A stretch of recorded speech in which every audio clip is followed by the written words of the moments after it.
town through Makindu to Emali is a distance of about 70 kilometers on the Nairobi-Mombasa highway. And there are many, many accidents. It is the same in Kibwezi East, it is the same in Kilome constituency. There are many, many accidents that are happening because the road is a single carriageway.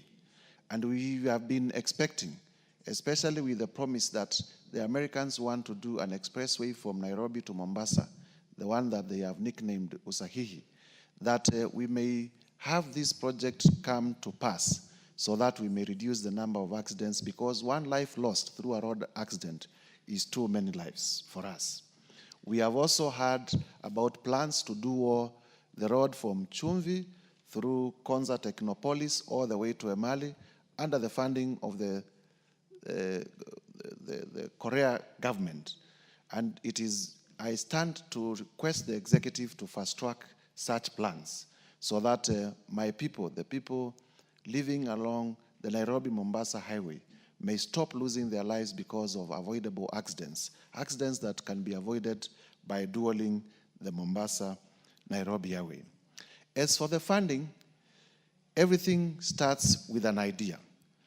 And we cannot fear to propose ideas of dualing our roads because we do not have the money. And therefore, I want, as I support this motion, to urge the State Department for Roads to come up with a plan on how we can dual our roads and to engage Parliament so that we may pass the necessary policy and legislative framework to facilitate the dualing of all the roads in the Republic of Kenya so that we may reflect the economy that we are, that we may become attractive even to foreign investment and attract more people to come to our country, because a road network, attractive road network also is important in terms of the image of our country that we give to the people who visit our country. Having said that, Madam Speaker, I beg to support and urge that it doesn't end at mere debate, that the Committee on Implementation will pick it up so that we may have a concrete plan with clear timelines on how this will be achieved. I thank you, Madam Speaker, for the opportunity. Thank you very much, Honorable Mutuse. The Honorable Naomi Wako, member for Marsabit. Thank you very much, Honorable Speaker, for allowing me to add my contribution to this very important motion brought by Honorable Faith Gitau, one of our very diligent commissioner and a member of Parliament. Honorable Speaker, as I stand, I want to confirm that I support this motion because it touches on one of the most important things that we depend on as a country. Honorable Speaker, the proposal that this House resolves that the government, through the Ministry of Roads and Transport, undertakes an expansion program of national trunk roads with the view of upgrading all classes A, B, and C roads in the country from two-way lanes to dual carriageway, one-way roads with the necessary infrastructure that include footbridges, safe crossing zones at regular intervals.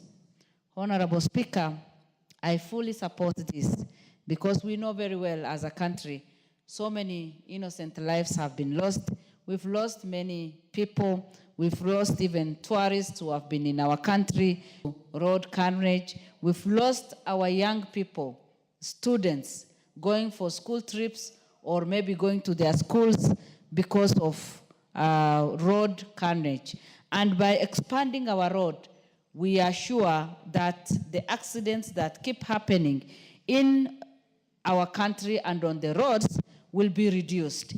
Honorable Speaker, even as we propose this, some disciplines must be observed of time and how the drivers, should conduct themselves, and having the driving license and doing all the due diligence will help us and add a lot of value to the suggestion that we are making.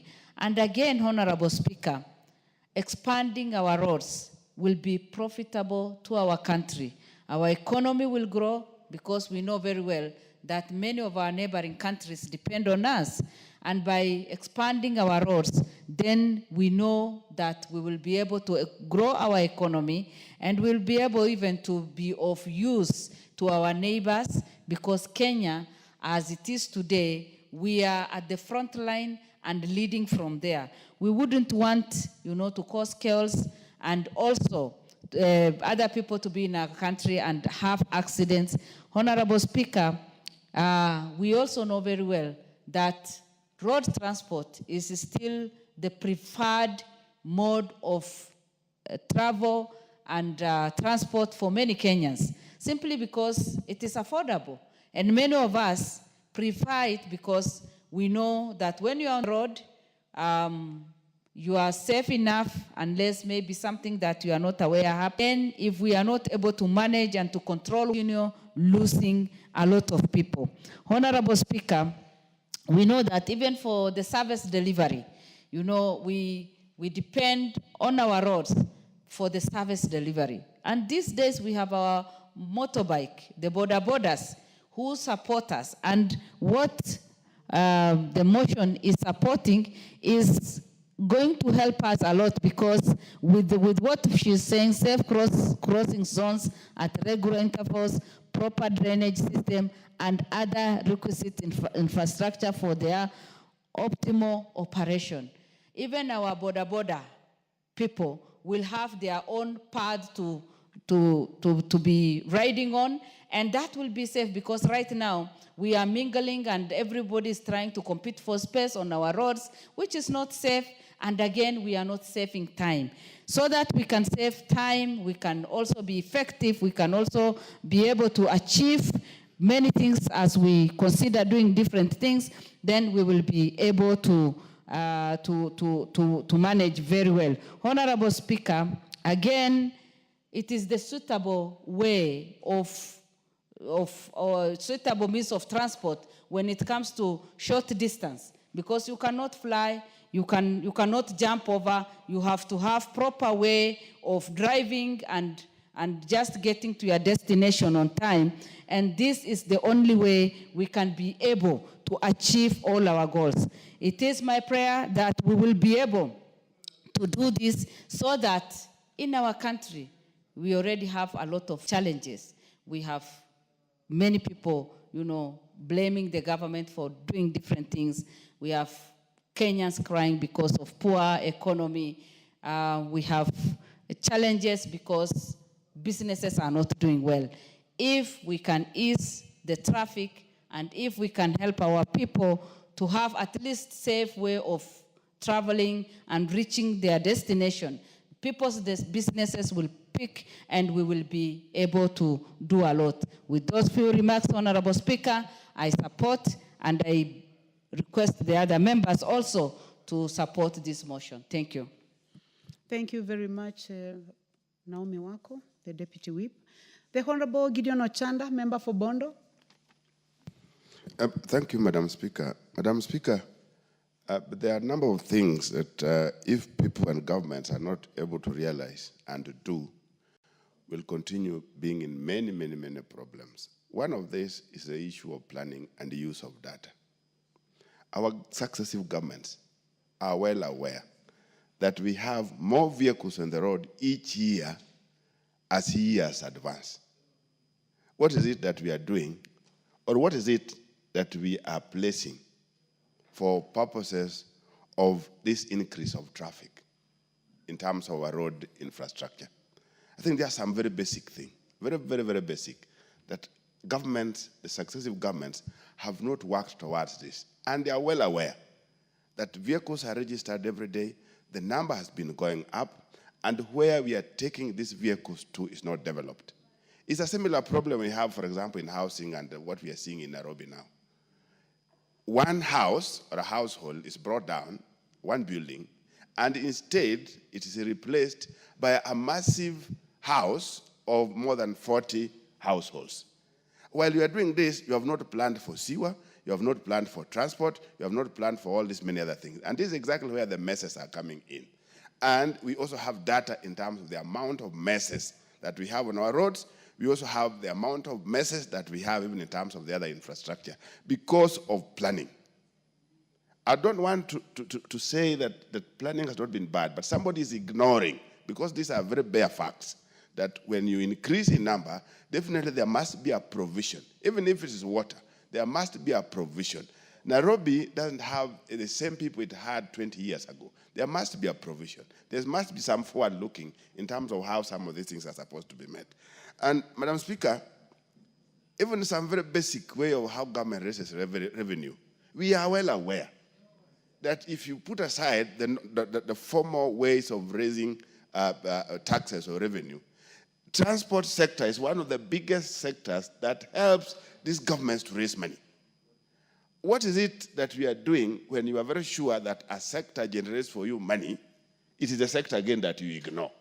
Because if it were any other ordinary mind, you'll invest more where you generate more. And there was a policy in this country one time that you put more where you get more. You put more money where more money comes from.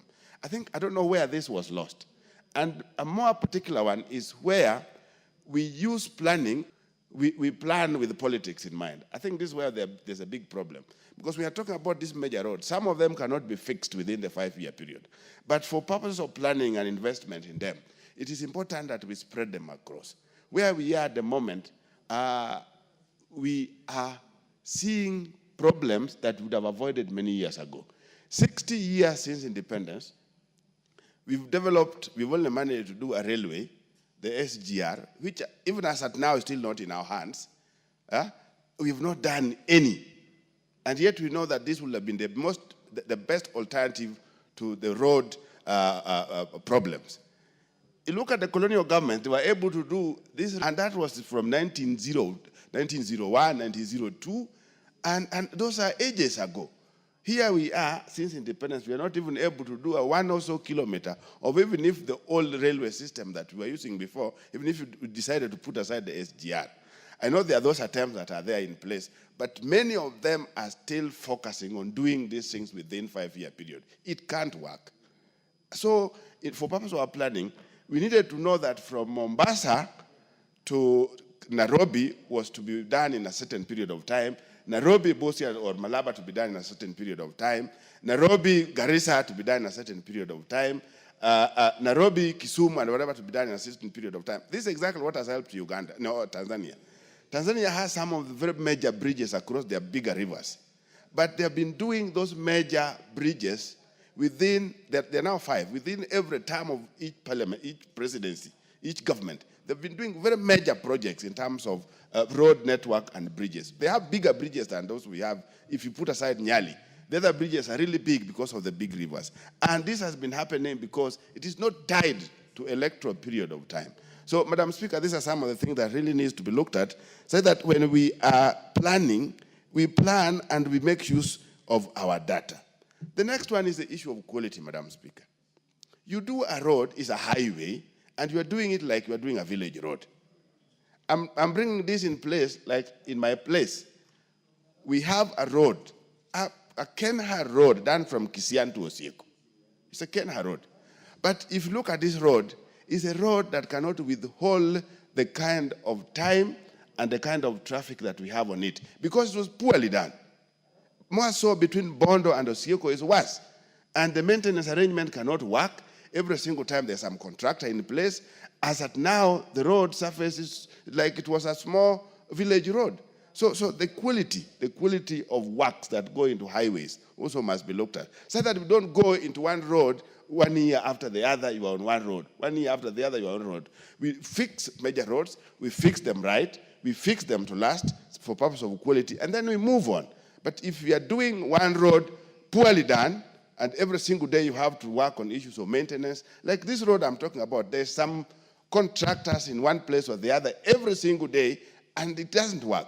Right now it's in horrible condition, and you really wonder why was that money used in doing this road. If it would have been used in a village road rather than a highway. So, Madam Speaker, there are these issues that must be looked at: the issue of planning, the issue of where revenue is raised from, the issue of quality, and the issue of really looking at the alternative.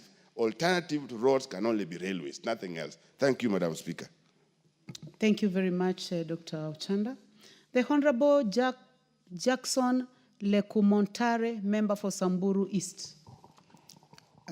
Thank you, Madam Speaker, for this chance to contribute to this motion, Madam Speaker. Madam Speaker, this motion is very good for discussion. And I think, Madam Speaker, these roads, some of these roads, Madam Speaker, they are just there now to waste time. Because, Madam Speaker, if you look at some of our roads, you can be in a road for a very long time. And I think, Madam Speaker, just as other members have said, it is time for expansion. And I think this is a very good discussion, Madam Speaker. And as we discuss, to be known that some parts of this country, there are no roads, even that single line. And we are discussing about expanding the roads. But other parts of this country, Madam Speaker, like where I represent, Samburu East, there are no roads, Madam Speaker. And I think equity is very important to every part of this country. You find that, Madam Speaker, the road may be serving a population, it is not there. Even getting some services become a problem. And if at all we are in the same country, then it is advisable and it is very important, even for those who implement these projects, to consider every part of this country. It's even better, Madam Speaker, to say every constituency should have at least a tarmac road. But I think some parts of this country, even children are going to see tarmac after 60 years of independence. And it is very important, Madam Speaker, as we talk about expanding the existing roads. The time for this expansion is also an issue. Madam Speaker, if you look at the road passing through Karatina, that road, I usually pass that road. And since I came to this parliament, now this is my second term, the contractors have been there since. Even when I was a teacher, I used to pass there, Madam Speaker, and the contractors are on the site throughout. I don't know when will that road be completed. And I think people are not serious even to do what they are supposed to do. Because for more than 10 years, just trying to expand the road, it is not moving. So it is a good thing to discuss, a good thing. When we look at other parts, then there is no funds. That is the usual song people are